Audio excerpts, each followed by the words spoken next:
평상시대로 선수들 잘 준비했고 이제 상대팀 2부 리그 팀이지만 이건 이야기하지만 선수들이 목표가 있고 그러니까 잘 준비했고 또 그것을 위해서 열심히 할 겁니다. บ่ได้มีการเปลี่ยนแปลงในซ้อมเนาะเราก็ซ้อมเต็มที่ตลอดอยู่แต่ว่าแน่นอนบ่เกี่ยวว่าเจอทีมใดก็อย่าประสบการณ์อาทิตย์ก่อนนี้ก็เฮาก็เสียนัดนึงเนาะเกือบบ่ได้เข้ารอบแล้วสิ่งที่สำคัญนี้ว่านักกีฬาเฮาทั้งไปกูฝึกลงมาบ่ได้ประมาทแต่เตะด้วยความจริงใจมือได้สบายดีนะครับสำหรับความพร้อมของทีมเฮาก็รู้สึกว่าทีมเฮาก็พยายามเฮ็ดให้มันดีที่สุดเนาะตั้งแต่การเดินทางแล้วก็การซ้อมบ้านแล้วก็การพักผ่อน 또 어떻게 갖고 가요? 이제 가장 전적으로 선수들이 컨디션이 잘 배포가 돼야 되는데 긴 여행이니까 그 뭐 안 좋긴 안 좋을 건데 젊은이들이니까 그렇게 생각하면 그런 부분이 가장 컨디션이 피곤하지 않고 배포 컨디션 가운데 하는 그런 부분이죠. สิ่งที่สำคัญที่สุดเป็นเรื่องจิตใจก็สำคัญแต่ว่าร่างกายเนาะก็อากาศก็ก็หนาวลง 2-3 มื้อก่อนแต่มีหลายคนก็เป็นหวัดแล้วเดินทางมาจากปราสาทก็บ่ได้ง่าย13ชั่วโมงเนาะขี่รถเมล์มาแล้วสิ่งที่สิบอกว่าบ่ห่วงก็บ่ได้เนาะห่วงร่างกายของนักกีฬาแต่ว่าเฮาก็ต้องเป็นมืออาชีพแล้วปรับสภาพในเดินทางได้ 이게 뭐 다 축구를 왕년 했던 선수들이 그렇지만 이제 1부 리그가 2부 리그니까 좀 장단점이 있겠지만 네. 우리가 그걸 대비해서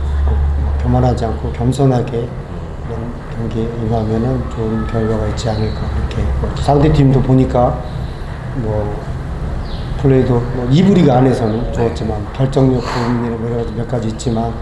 그래도 무시 못할 팀이라 뭐 붙어봐야 하니까 또 เตะบานี่บ่เกี่ยวเนาะลีก1ลีก2เนาะต้องเจอกันจังฮู้แต่ว่าเฮาเบิ่งคลิปทั้ง2นัดโพสต์เบิ่งทั้ง2นัดแล้วเบิ่งว่านักกีฬาแน่นอนอยู่เป็นลีก2แต่ว่าแต่ละคนก็เป็นนักเตะมืออาชีพที่เคยเตะอยู่ในระดับสูงกว่านี้นำนักกีฬาหลายคนแล้วได้ยินว่าเฮา8ทีมเพื่อเสริมนักกีฬาแต่ว่า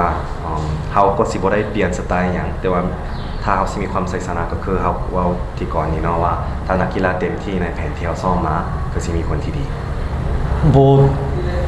조직적인 부분들 또 1부하고 2부가 틀이 나니까 우리 선수들이 1부에 또 작년 우승팀이고 그런 부분들 자기들이 교만하지 않고 그런 것을 증명낼 수 있는 그런 경기를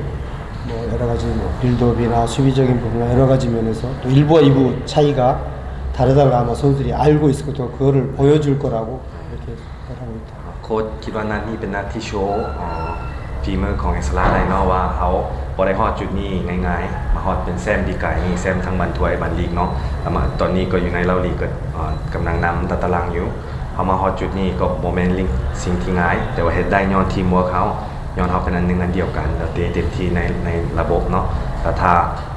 เฮาอยากเว้าอีกเทื่อนึงว่าถ้าเชื่อมั่นว่าถ้านักกีฬาบ่ประมาทเตะจริงจังคือเตะกับมาสเตอร์เมื่อกี้เนาะเฮาก็สิมีชัยชนะได้ก็สำหรับเรื่องทีมของเฮาก็เรื่องการฝึกซ้อมก็บ่ค่อยมีปัญหาเนาะเพราะว่ามันเป็นหน้าที่ของโค้ชหน้าที่ของเฮาเลยก็ไอ้น้องในทีมก็พยายามเฮ็ดให้มันดีที่สุดคือเฮ็ดตามแทคติกของโค้ชสำหรับเป้าหมายในมื้ออื่นเฮาก็ยังบ่ฮู้เนาะคู่แข่งเขาเก่งหรือว่าอีหยังก็บ่ฮู้แต่ว่าสำคัญ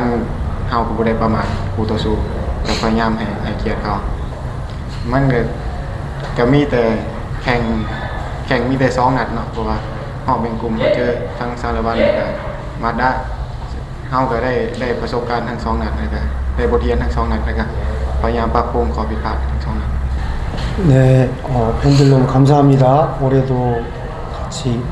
응원해서 함께 해주셔서 지금 저희가 좋은 경기를 하고 있는데 또 리그나 수상컵이나 같이 마음을 같이 해주시면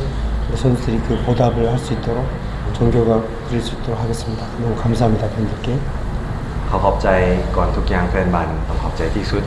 ก็บ่มีแฟนบ้านก็บ่มีเอสลาเนาะที่เสียเฮาแต่ละนัดชนะก็อย่าเตะดีบ่ดีก็อย่ามาเสียตลอด เสื้อว่ามืออื่นก็จะมีหลายคนมาเชียร์อยู่จำปาสักก็มีกองเชียร์อิสลาเนาะแล้วอีกอย่างหนึงก็ขอบใจสตลอที่จัดรายการโมเมนเตลีมีบาร์ถ้วยน้ำที่จะมีโอกาสเจอทีมอื่นนอกจากเราลีกเป็นประสบการณ์ดีให้นักกีฬาเขาขอบใจ ก็อยาก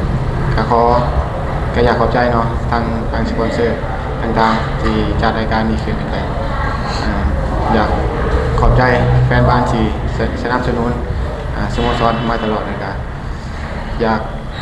เพราะว่าปีนี้ก็เป็นแมตช์แรกของเราก็อยากเก็บ3 แต้มให้ฝากแฟนบ้าน